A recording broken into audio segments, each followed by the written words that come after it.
Alam po ng ating Panginoong Hesus kung papaano tayo tutulungan sa tuwing tinutukso tayo. Ganito po ang sabi sa Hebreo chapter 2 verse 18. Palibhasa'y nagtiis siya sa pagkatukso.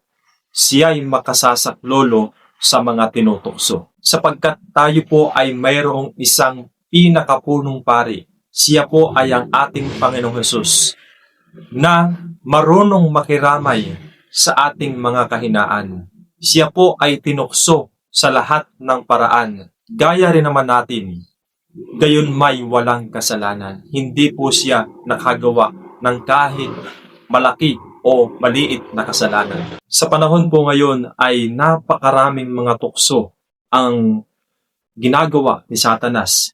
Marami siyang pamaraan na ginagawa para ang tao ay pabagsakin. Pero alam niyo po, si Satanas ay hindi tayo mapipilit na gumawa ng kasalanan. Napakarami pong mga tukso ngayon sa social media, sa YouTube, sa Facebook, sa TikTok.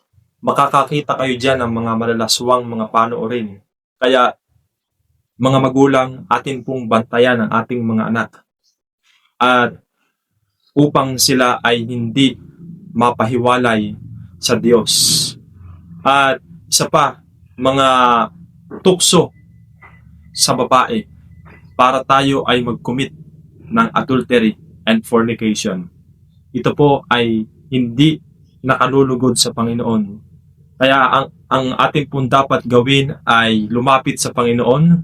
Tayo po ay palaging manalangin, mag-aral ng kanyang mga banal na salita, at ang Diyos po ay tutulong sa atin upang ating mapaglabanan ang mga tukso at tayo po ay magtagumpay.